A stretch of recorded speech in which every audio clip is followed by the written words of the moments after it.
degrees downtown, only a few degrees off our high today. Well, 14 degrees. I could have thought of better numbers, to be quite honest. And, well, you know, I have the Claxtons in front of me right now. We're going to go live to them right after this. You're right here at Galaxy 107 FM. Good morning.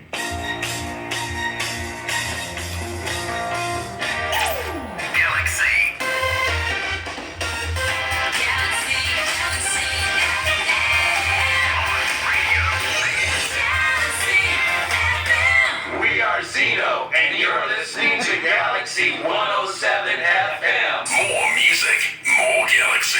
Next. It's 11 o'clock.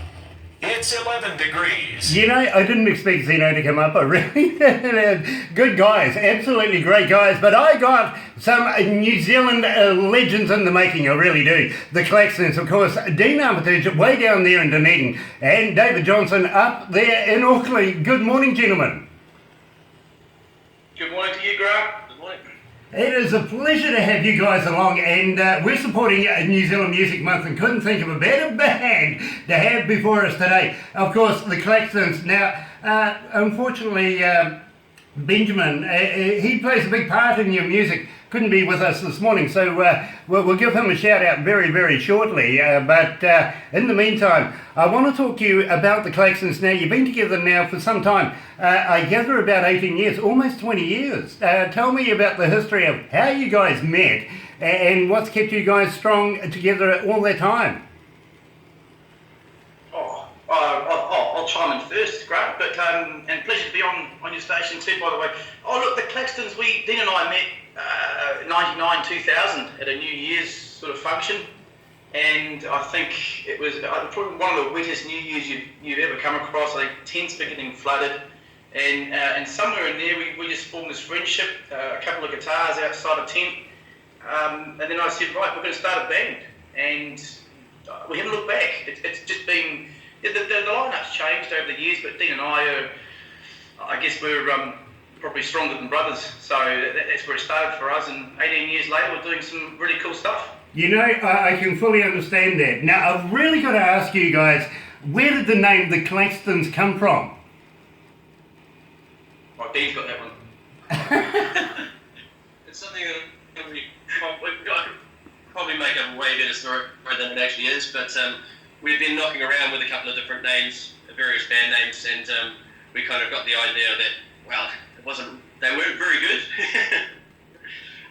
So just jokingly, I have a pug dog called Claxton, and I just happened to say to Dave, you know what, it would actually be a pretty good name to call us the Claxtons.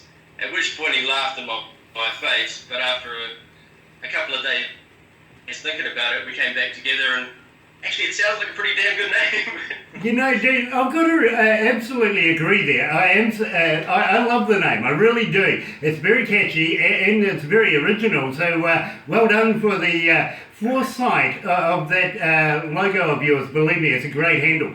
Now, I also want to talk to you about the song "Shed a Little Tear." Now. I really like this song. Tell me how you come to the lyrics of that, guys, because and how you put it together. Where did you produce that? Where did you record it? The song was recorded at Manuka Studios by our good friend Mike MacArthur up in Orewa, and that's also been part of the collaboration, I suppose. He's got to know us, crumbs. I think we've been going there 7 or 8 years, so he's got to see us develop. You know, to be fair, we started off as a little bit sort of hard rockers, if you like, and somewhere in there we just found this really, really good place to be, good niche, if you like, for us, something that we both enjoy doing. And Shed a Little Tear was probably our first real, like a piano ballad, I suppose. It was written about, I think, maybe 3.5, 4 years ago. So it's been around a while in our terms, new to everybody else. But it was, a lot of the songs that I try and write are from a lot of things that I see. People always say to me, "Gee, you must have a really hard life, Dave. All the stuff that you write, you must be borderline depressed." And I said, "No, I love my life actually. I really enjoy my life, but it's what I see from other people. I might just pick up on a vibe of somebody, or see a situation and you think, gee, I wonder if I could write about that, maybe get that message across. So that's where a lot of the inspiration for Shed a Little Tear came from. I guess it's just, could a man be humble enough that he could cry and perhaps convince his girlfriend or his wife that he really is important. So, and it just sort of flowed from there. And it came out really, really great. And it's great to write.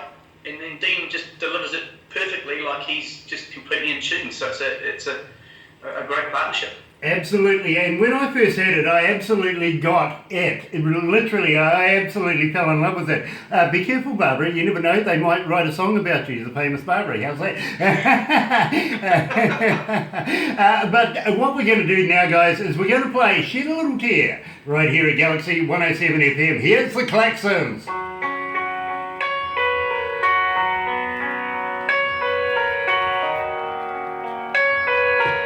Lovely song. It is very mature. Too much talking.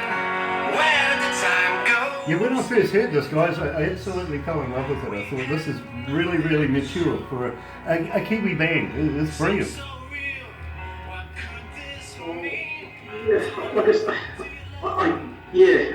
I always have that. As much as I love writing, I really enjoy Dean singing them. And I think I get more satisfaction from that than I would if I had the voice of a Freddie Mercury and do it myself. It's the fact you get to write with someone like Dean to sing it and deliver it. I don't think they've ever gone into a studio when something hasn't been delivered right. It's almost like, I guess it's that relationship, that bond. He knows what I'm writing and he's going to put it across the best way he can. Well, it's great fun. And the song is, it is mature. It was targeted for that kind of American-y kind of English kind of theme, I suppose. Sure. Just to say, hey, Kiwi bands can do this. And a song with a meaning to it as well. I fully get that, I really do. And Dave and Dean, I've really got to reckon, you've got an absolutely splendid voice. How long have you been singing for?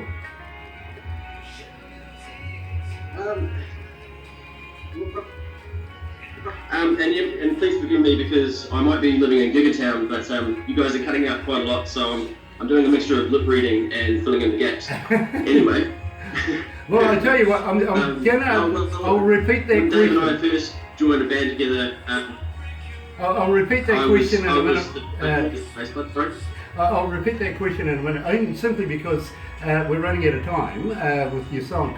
So the listeners, because believe me, the listeners would want to know this.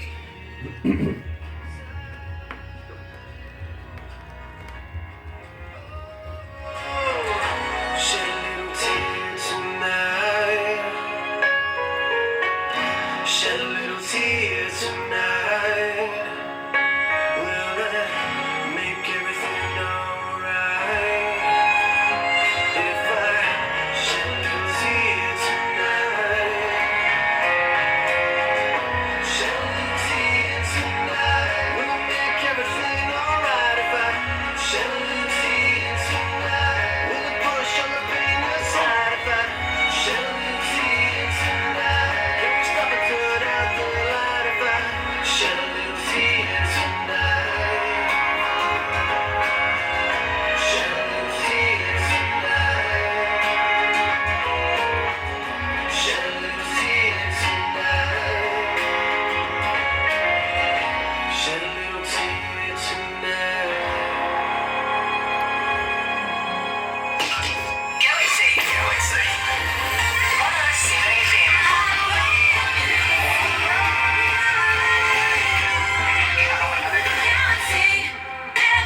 107 That's right, you're right here at Galaxy 107 FM, and I'm joined by future rock and roll legends, the Claxtons. And believe me, Dean, I was talking to you just moments ago about your singing. I just got I'm in awe of your voice. You absolutely have such a superb voice.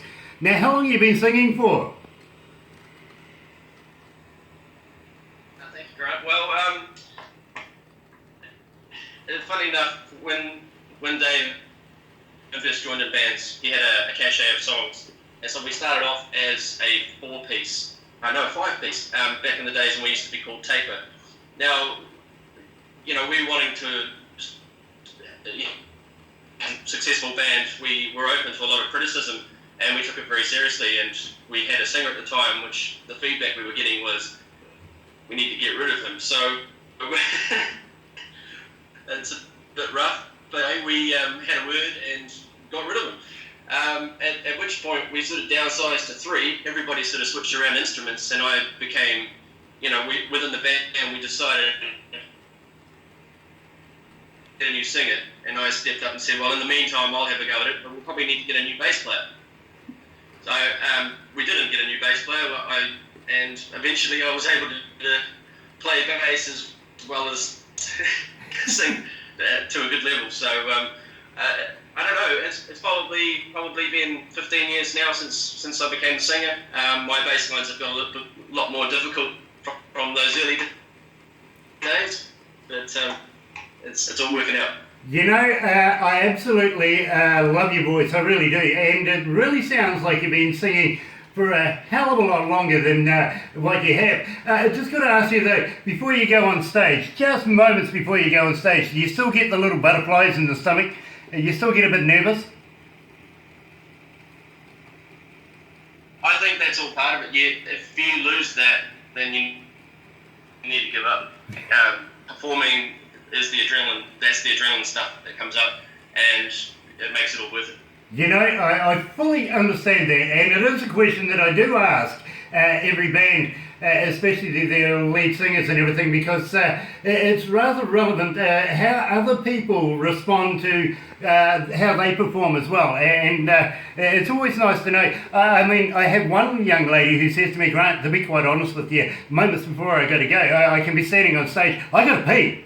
And it's like, really? Information I needed, right. But it's quite true. It was told, she did say that to me. Anyway, now I got to ask you, David, you're living in Auckland quite a bit. Do you go down to Dunedin to be with Dean all that often, or does Dean make the trek all the way to the motherland? Yes, we are in the motherland, so yeah, Dean does make the trip up. And he's great, if you want to go studio, you've got a gig, he's on the next flight up. And because we've been doing the song so long and we know them intimately, it just works. We haven't had any reason to sort of relook at it, and Dean's got his studies to do, so there's a big commitment for him. And I've got a household and 2 young children to run around after, so, but it all works. It just works. People often say, how do you do this? But I think it's because we're both committed. We can both see the end result. So why would we do anything different? It's a formula that's working. And hey, one day, if it all starts to happen for us to get back on the road again, then yeah, for sure, we'll look at where we live. Very, very cool. And I'm actually at the moment, Barbara is trying to get in touch with some friends of ours who are managers in the United States and in Canada who manage bands. One guy in Canada, in fact, he put together a band, I don't know whether you've heard of them, Nickelback, and managed them for a good 7 years or so. He is a good friend of ours, and we want to be able to try, and I'm going to talk to you about later, do you have any aspirations about going around the world maybe and performing in front of other audiences and in different countries? Also, another guy that we have as a very close friend of ours, he manages a couple of bands that we've been promoting extensively now for, well, months and months actually.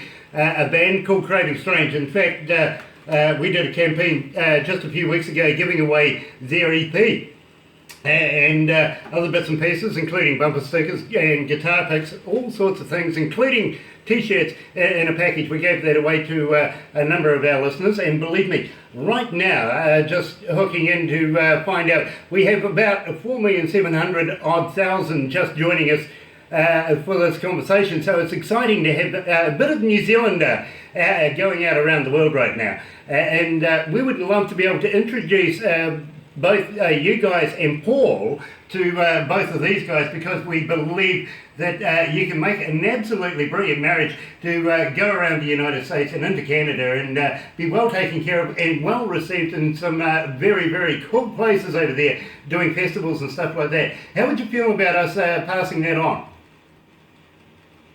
Oh, that would be, I don't want to speak on behalf of those, but I think I'm safe in saying that that's been the goal. when we started on the project, Grant, I always believe if you speak something into your life, you have something to hold yourself accountable for. And when we sat down and revisited our project 7 years ago, we said it was America. And we've had a lot of feedback from New Zealand media saying you are too American sounding. So I'm thinking, hey, it's positive for us. We're on the right track. That's where your audience is. That's where we'll get up and go. It's pretty simple. I'm pretty sure Dean has the same thought. Yeah. I mean, what people don't realise with the band, it's not just about playing songs. It's a massive investment, especially when you're wanting to undergo all of that as an independent band. We've put forward all the money ourselves for all of the recording. All the gear that we've had to buy, all the time and effort that we've had to put through, it really adds up. And I would hate to tell you the number that we've actually paid on that, because we recently discovered that and figured it out. It's made us both. But if you make that investment, you want something out of it. And as much as we enjoy creating music, it's more about after that point where you actually get to perform it and you actually get to share it with people, and they can then feel something with you. Absolutely, I fully understand what you're saying there, Dean. Now, I also think this is about the right time to be able to talk about Crank It Up magazine. Now, I'm not sure whether Barbara has told you about this, but we would love to have you submitted into the magazine, and believe me, for an internet magazine, it is just rocking right now. It really is. They're getting a huge amount of hits, especially out of New Zealand. Would you believe 17% last month of New Zealanders were accountable for the stats in the magazine. And there you get a lot of people looking, especially promoters. They are hitting up bands left, right and centre. In fact, some of the ones that we've submitted have now gone on to being signed, not only being indie bands, but now being signed by managers and looking at a huge, extensive career within their own rights. Now, we would love to be able to have you guys put into that, as well as this interview is also going to go into a thing called Indie Garage, which is in web TV, inside the pages of Crank It Up magazine. And we want to get your videos in there, get a bio of you all going in there, and you never know, Brandy Rain might even give you a call and say, hey guys, we want to be able to put you in into an article as well. So it all helps, it really does promote the brand that we call the Claxtons right now. And now at the same time, as I was saying, I would like to introduce you to both of these managers, one in America and one in Canada, because we feel that the quality of your work is just exceptional. It really, really is exceptional, and up to the par now of being within this magazine and also doing tours.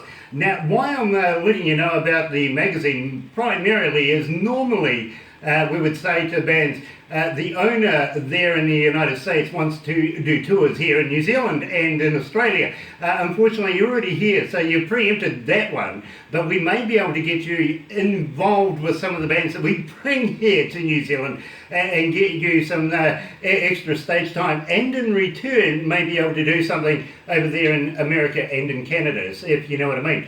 He also, I'm not sure whether you would remember this, you guys are a bit young now, of the TV program Solid Gold back in the day with Rick Dees and Dionne Warwick, and they used to have a... Krantz. Yeah. I do remember it. Oh my God. Yeah, but believe me, do you remember the nightclub feel to the thing? It was more like Soul Train back in the day, just vamped up a bit. Well, he's doing something similar because he makes movies.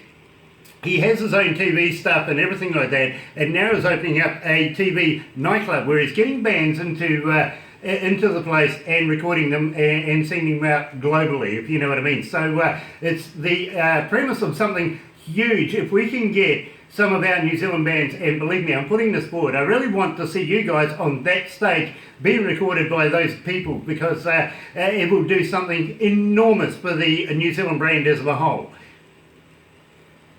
Look, if we can, as much as we love doing what we're doing, and we said we'd love to target the States, we do live in the best country in the world, hands down, and I've seen a few. And you've got these cool brands like the All Black brand, which is it's just great for the country. And if the Claxtons can fly that flag anywhere in the world and say, hey, look, a country of 4.5 million people can produce world-class material, and people can jump on that. Well, hey, you just do it. You just got to go and do it. Yeah, I've got to cut in there. I'm sorry, David. I'm so pleased you mentioned the All Blacks, especially world champions that they are. I just got to sit there and tell you too that most of the bands that we talk to from America and from Canada, they know about the All Blacks. But I also reiterate by saying, have you heard about the Australian teams? And they're going, no. I says, well, that's why Galaxy, when the All Blacks became the world champions, we took out an 0800 helpline for the fans of Australian teams, and it was 0800 1-0, 1-0, 1 absolutely nothing. And Kiwis get that. Kiwis get that, they really do. Sorry about that, Dean. Now, what were you about to say? Not a problem. Basically, I was just saying everything that you were prior to the All Blacks conversation there about going overseas and pursuing our career abroad. We've been working behind the scenes for so long now, and we've only just got to the point where we have the material, we have everything in place, and now we need to create that following and get out there. So as far as you passing everything forward about that, it's absolutely perfect timing. I really I'm almost done getting my music degree, so I can play that flag, play the Otago flag for that. But then we'll take the world. I really got to reiterate too, you and I, Dean, have a very special relationship. You go to the same school that I used to go to, so we have an old boy thing going on, don't we? It's clear, obviously. I think it's a beard thing. Yeah, absolutely, it really is. Being a former Scarfie myself, it is always a pleasure to talk to somebody that's in Otago University right now. And I know you're just going to ace it. I know you're going to ace all of your endeavours in the future, both you and David. And it would be an absolute pleasure to be able to introduce you to these people. Now, I want to talk to you, especially you, David, about the track I'm Alive with Benjamin right now. Benjamin, correct me if I'm wrong, he's worked with people like James Brown, for instance, Otis Redding, Gladys Knight and the Pips. That is just history right there. How did you meet Benjamin? If we go back a few years, and it sounds like I'm blowing a little trumpet, but I think it was it was a great achievement. So 2013, 14, 15, 16, I think it's safe to say on record that we were the only independent band to get entered into the Grammy Awards. And to do that, you've got to go through, you've got to go through a bit of criteria to get that, and you've got to be judged to be good enough. So we did that 2 years back to back. We got some good coverage here in New Zealand. A lot of people didn't believe it or couldn't believe it. Maybe they didn't want to believe it. We're not too sure, but it took a lot of phone calls and to the States and back to lock all that together. So it was on the back of that it was success. Let's face it, it was success. On the back of that success, we ended up teaming up with Paul, and Paul had already done some work with Benjamin about 8 or 9 years ago with another artist, and Benjamin had been the musical director for the Grammy Awards. So there's a little bit of a tie-in there, and that's where the connection came from. And obviously Benjamin heard the material. We did have strings in our material, and Benjamin got involved. And what came out was just something very, very different to what Dean and I first expected. But it was another take, and it was just getting used to another person's take on our material. But the job was beautifully done. I mean, it was, I forget that the orchestra is involved, but it could be the New York, the LA, not too sure. I'd be guessing, but the musicians that came in and did the work on the tracks were just fantastic. Just absolute top shelf, first rate musicians. You know, And that's how it all came about. having said that, David, I'm going to play it right now, but I got a little story. I've got a friend of mine who's also in the Grammys and used to be the former CEO of Motown. I'll talk to you about him very, very shortly. But right now, here is the Claxtons with Benjamin Wright, I'm Alive.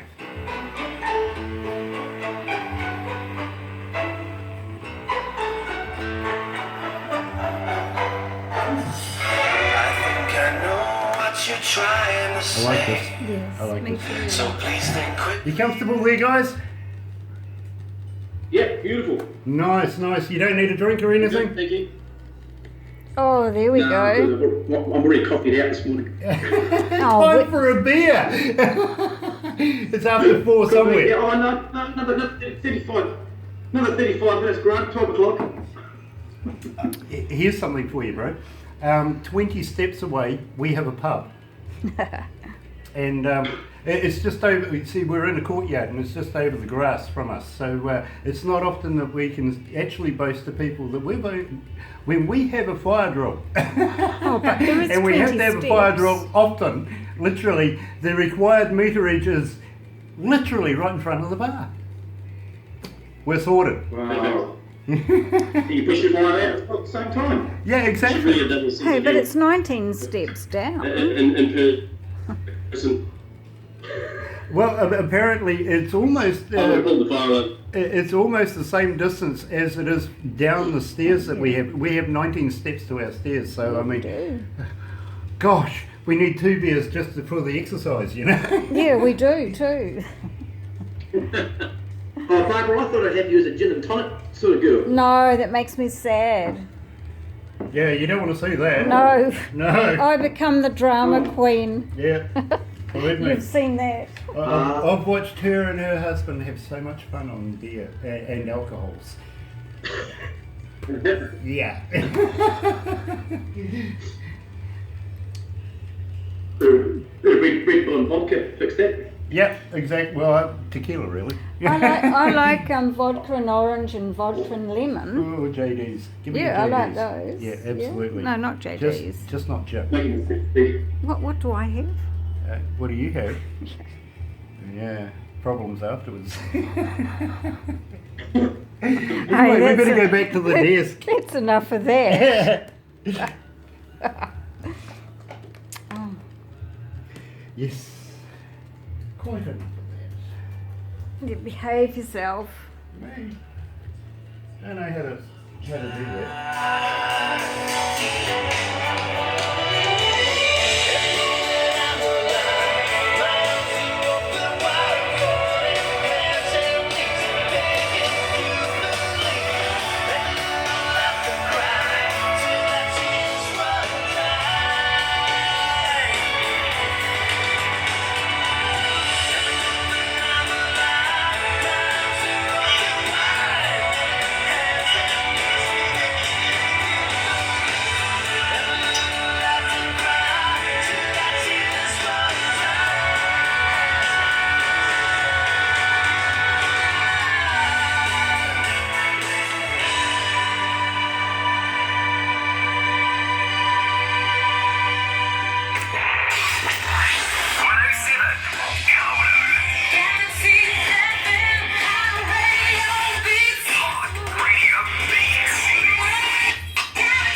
That's right. You're right. Here we go. We see 107 FM and joined by future icons of New Zealand music, the Claxtons. 28 minutes after 11 o'clock at 13 degrees. It's only a degree off our high today, and it has been a struggle getting there. Tuesday, May 23rd. Now, I gotta ask you, Dean, the self-titled album. Now, how long did it take to put it all together?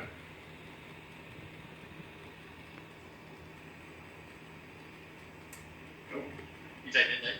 I got no idea. Yeah, Oh, yeah. you lost it. Oh. Sorry, Sorry, right? Sorry, I was miles away. Sorry,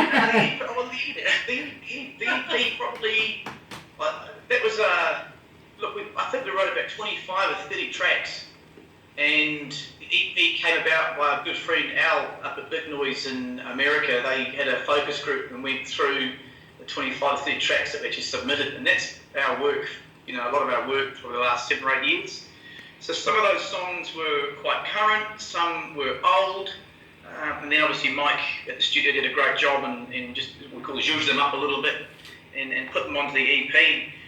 We didn't really push the EP, it was just something to say, look, this is what we've done, this is what we've got. We didn't sort of put it to market to really test it. It was there for sort of promotional and just something to give to friends and family, because it has been, like Dean said, it's taken its toll, particularly financially. So it's just nice to say, hey, we've got something now. And those songs, like I say, I'm Alive is on the EP, but it's obviously been re-released today on live on your station with the Benjamin Wright string component added. So that was quite exciting too, because I love the song. It was a great song. It's probably one of the better ones I've written. If I was hard on myself, I think it is one of the better ones I've written. So it was good to get it done with Benjamin and give it the lift it needed. Absolutely, and I understand that, I really, really do. And I've got to thank you too, and you guys are really, really humble. I really got to thank you so much for allowing us to premiere your work here at Galaxy 107 FM. Now, I've also got to ask you, Dave, there's a little something going on with Mum. Now, would you like to discuss what's happening with Mum? Because we would love to be able to give Mum a bit of a shout out. Oh, my mum, she's amazing. We'll probably, I think both our mums, we're very, very, very blessed to have awesome mums. We're our biggest fans. But Mum went into hospital yesterday. She spends a lot of time in hospital just with surgeries here and there. So just a shout out to Mum. We are thinking of you, and we hope to see you home tomorrow, I believe. So, but she's solid as a rock. She's amazing. She'll pull through it. She always does. Nice. Good luck with that, and nice to have Mum home tomorrow. Now, also, Dean, I've got to ask you. I've been given a question here from one of our listeners that are typing away to me all the time. She wants to know, and it's Jennifer Marshall from Queenstown, wants to know, we know that David's married. What's your marital status?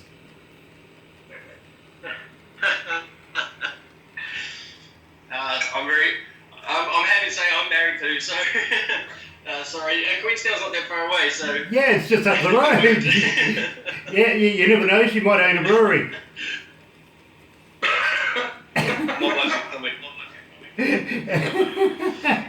Anyway, Jennifer, there you go. I did ask that for you. No more naughty questions, all right? Anyway, because there was a few, and I chose the lesser of all evils right there. Now, I want to talk to you also after the debut and the Grammy Awards that you were telling me about. Now, we have a friend, his name is Thornell Jones Jr., and he's also a selector for the Grammy Awards, and has a great deal to do with them. Of course, this year round is going to be the 60th anniversary being held in New York, and this is a big deal. Have you got something that maybe we can hook up with Paul and his connections, our connections? You never know, we might get a Kiwi on the stage. What do you reckon? Well, mate, that'd be amazing. If we could do that, you'd have to pinch me to believe it, but hey, anything's possible. We've always believed that, and like I said, it's something we always believe in ourselves. So if it did happen, it would be fantastic. But you know, we've done the hard work, and it is probably time we got a decent shot at it and to do something really cool and special like that. You know, Dave, I absolutely believe in you. I really do. I believe in the Claxtons, and we are going to, as I said, put it into the magazine and forward all our information through to Thornell Jones Jr., former CEO, by the way, of Motown. He's had so much to do with music over the years, and I think you'd be in very good hands, of course, with Paul being at the helm as well, and working together, because we want to be able to see the Claxtons now make it not only globally, but universally. I just think the sky's the limit for you guys, I really do. Now, let's somebody please tell me about Sometime Someday. I would really like to know about this, because when I first heard it, I actually just gravitated to it straight away. Now, I take it, David, that you wrote the song. How did this come about? Yep, it was probably a little bit more out of the box for me as far as writing went. It was. The idea of the song is quite I think we're going through like a simplistic sort of age in music at the moment, the acoustic guitar thing going, but I always like strings. I just think strings in the right place in the right song just sound really, really good. But sometimes, some days, look, I won't hold any punches. It was more around some depression issues that I'd seen a friend go through, and then what I try and do is just draw it back to try and keep it level relationship-wise. And I sometimes find myself, Grant, as you as a family man, and as most men do, I think we do need some time, some days, just for ourselves to go and do something. And whether it's having a drink with a mate or kicking a football around in a paddock, you need that time. And that was the crux of the song. Just going through those emotions and really hammering home to men that we are human. We're very real, and we need that time. And I think that was the essence of the song. And like I say, it's quite different to what I normally write. And again, Dean picked up the vibe. And Dean hadn't heard the song until we got to the studio. So it goes from me doing a rough demo to Dean delivering it within an hour. That's special. That's how in tune we are to get the delivery within an hour without even hearing it. And that's when you know you've got something special. That's absolutely phenomenal. So what we're going to do right now, David, is I'm going to play sometimes someday, and I can relate to this. I really can. In fact, would you believe I actually go bush with my dogs for that very special time, so I can relate to it very, very much. You're right here at Galaxy 107 FM, and here is the Claxtons. Sometimes, someday. Didn't think that you'd look back. I guess I didn't think at all. Really, I say you I wanna love go the tune, around, but it's too late, I'm sure. But Grant, that's amazing. Within an hour. Look, Wow. you can't hold a professional back, can you? No. I mean, listen. The thing with Dave, and he always, it's quite a lot with me. When he introduces a song to me, one of the first questions that I ask him is, what's the song about? And he turns around to me and says, I don't know. And I read between the lines, and I understand that what he's is to come up with my own meaning for it, so that when I am in the vocal booth, I'm delivering it from me rather than I get someone that. else's meaning. I get I that. think, over most songs, you want that. You want the audience to have their own meaning anyway, regardless of what the song was initially written for. Exactly, I get that, and it's that's huge, Dave, to pass that control over to somebody else. I respect that, I really do. That's just huge, and it shows the maturity of the two of you in your relationship with this band. It really does. So, Great formula. Great formula. okay. Another interesting part of this song is that it was recorded in 2 different cities. I recorded the bass tracks in this very room, emailed them through to the studio where Dave was, and then they're in. The world's just got so much more open and because of globalization. So Exactly. it's great. And of course you're in Giga City, so you would make the most of it out of everybody. Dave, I love your house there, my friend. That's an awesome door you've got behind you. Hang on, I'll show that. There we go. Look, a bit of artwork there. Ooh. That's the wife and I. That is so cool. Anyway, my friends, let's go back to the desk. I like the by the way, studio. I want to talk to you about websites and stuff like that, so our fans can be able to get in touch with you guys. Then you get that one out.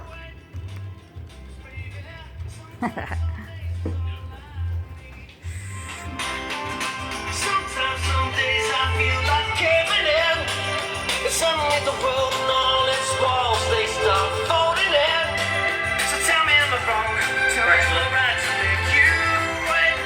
'Cause baby, sometimes, some days is all I need. Sometimes, some days I feel like caving in. It's suddenly the world and all its walls, they start folding in. So tell me am I wrong? Tell me am I right to make you wait? 'Cause baby, sometimes,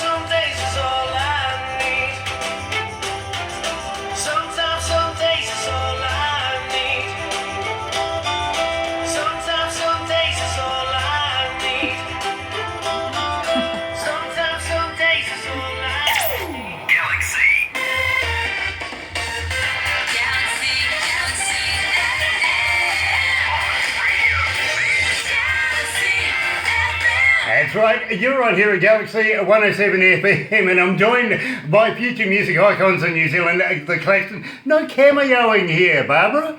Hey, I saw that. I really did. Anyway, it is an absolute pleasure to talk to some New Zealanders who absolutely get my sense of humour. And believe me, the Americans are so dry, they ain't just over their head anyway. So we will get there. Now, I absolutely love that song, Someday, and I can relate to it. But Dean, you were telling me about how you got together with the song, being in two different cities as well, and putting the whole thing together. How would you like to be able to tell that to me again, so as the rest of our listeners can understand?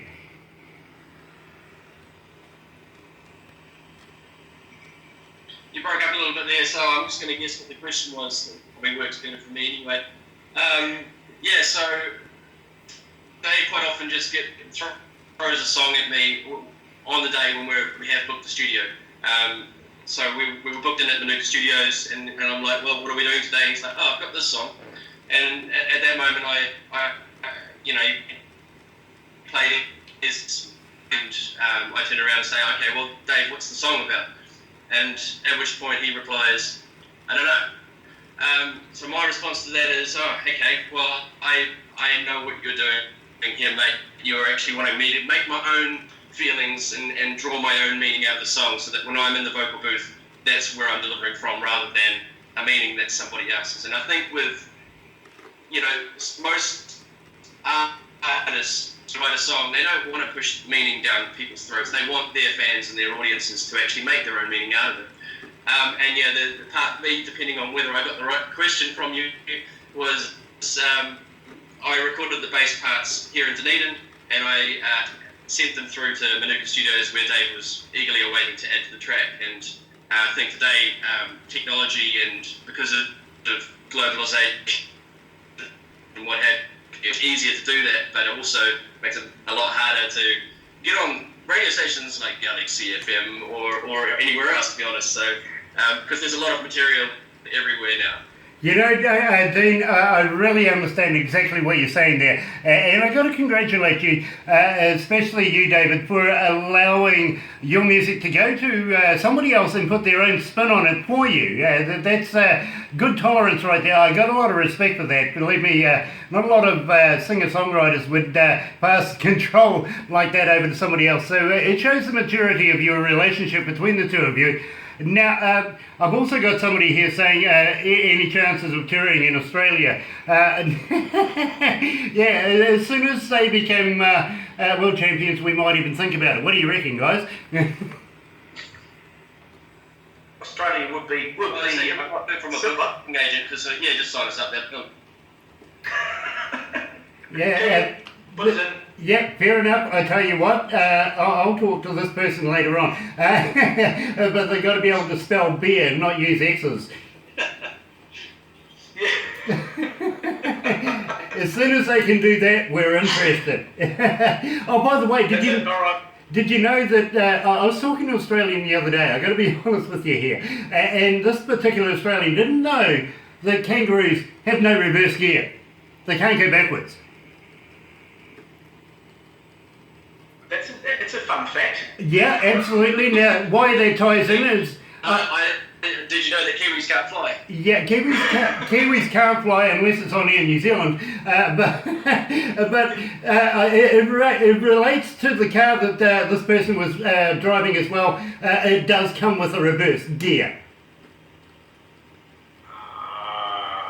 Get it? Okay. Yeah. Unfortunately, this person was driving a Ford, so there's no help anyway. No, don't bother. No. We'll go down the Bathurst Road one more day later on. Oh, by the way, too, you see Chris Dixon got held up at Taco Bell this morning. No, go on. No, seriously, it is in the news. He pulled up at the driveway, and a couple of youths, 14 and 15-year-olds, held him up. Him and Dario Franchitti were getting Taco Bell, him and his wife as well. Not good. Wow. Yeah. I thought that was Well, no, actually he was on a food run for everybody down at Indianapolis. He had just had a blinder of it of a turn and decided that he was hungry. He was going to go and grab some food, and these people held him up so close. You just got to give them everything, and hopefully, they're not going to shoot you in the head and take your car. That's really weird. Man. So Kiwis are in the news. I'm shocked. Well, I guess I'm not shocked, but still, yeah. Chris Dixon. Yeah, exactly. I mean, he is the icon of New Zealand motor racing at the moment, and of course, we take nothing away from Patton, which is a different code again. But he's a Kiwi, and we all rally together when something like that happens. We really wish him the best, him and his wife, and of course Franchetti as well. But he's not going to win anything. No. Chris Dixon all the way. Absolutely. He's going for like his fourth, fifth title, isn't he? He's incredible. He really is. Incredible. Absolutely, and I think he's going to be in the Hall of Fame for that particular code that he's his particular sport. So we can only wish him the best. To be quite honest, he doesn't need that happening. Anyway, I want to talk to you now, especially you, David, about Wait For You with Benjamin. As well, you've included this. Tell me how you put this together and how it all came about to be able to be recorded. At the same time, I want to know, Benjamin, I want to know, David, about any future work coming out. Have you got anything in plan? And believe me, I hope it doesn't take 18 years to bring out the next album, because you guys are so good. Have you got anything that you're looking at releasing?